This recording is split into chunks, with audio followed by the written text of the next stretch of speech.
থানা মাধ্যমিক শিক্ষা অফিসারের কার্যালয় থেকে একটি অনুলিপি এসেছে। এটা মূলত শিক্ষা বোর্ড কর্তৃক প্রেরণকৃত, যেখানে সাধারণত আমরা দেখি নবম দশম শ্রেণীর সকল বইয়ে সংক্ষিপ্ত প্রশ্ন দেয়া আছে।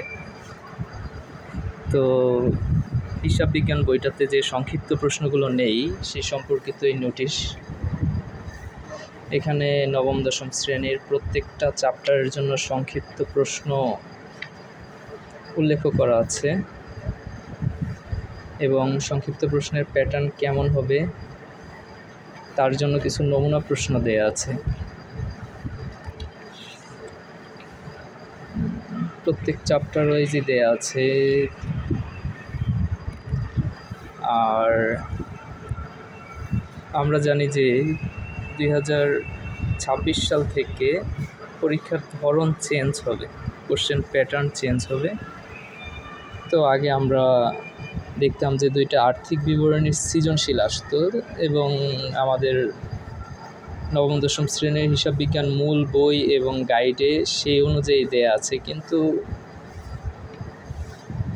মানবন্টনের নিয়মটা পরে আসার কারণে এটা বইয়ে উল্লেখ নাই। তো আমাদের এই নমুনা কোশ্চেনের ভিতরে কিভাবে আসবে, মূলত এই যে মার্ক ডিস্ট্রিবিউশন 8, 2, 10 এবং এখানে বলা আছে বিশদ আয় বিবরণী, মালিকানা সত্ত্ব পরিবর্তন বিবরণী এবং আর্থিক অবস্থার বিবরণী। বিশদ আয় বিবরণীতে 8 নম্বর, মালিকানা সত্ত্ব পরিবর্তন বিবরণীতে 2 নম্বর এবং আর্থিক অবস্থার বিবরণীর জন্য 10 নম্বর। এই হলো টোটাল 20 নম্বর। আর 2026 সাল থেকে আর্থিক বিবরণীর কোনো সৃজনশীল থাকবে না। আর্থিক বিবরণী সম্ভবত 2টো দেয়া থাকবে, সেখান থেকে আমরা যে কোনো একটা কমপ্লিট করব এবং A to Z সম্পূর্ণ কমপ্লিট করব, যার জন্য 20 নম্বর বরাদ্দ থাকবে।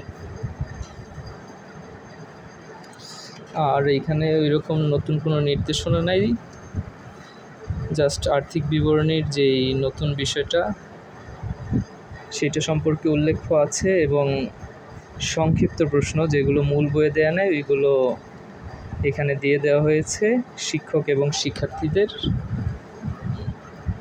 উদ্দেশ্যে। আর এগুলো মূলত আমাদের মেন বই বা গাইডে উল্লেখ নেই, যার জন্য শিক্ষা বোর্ড কর্তৃক এগুলো প্রেরণ করা হয়েছে।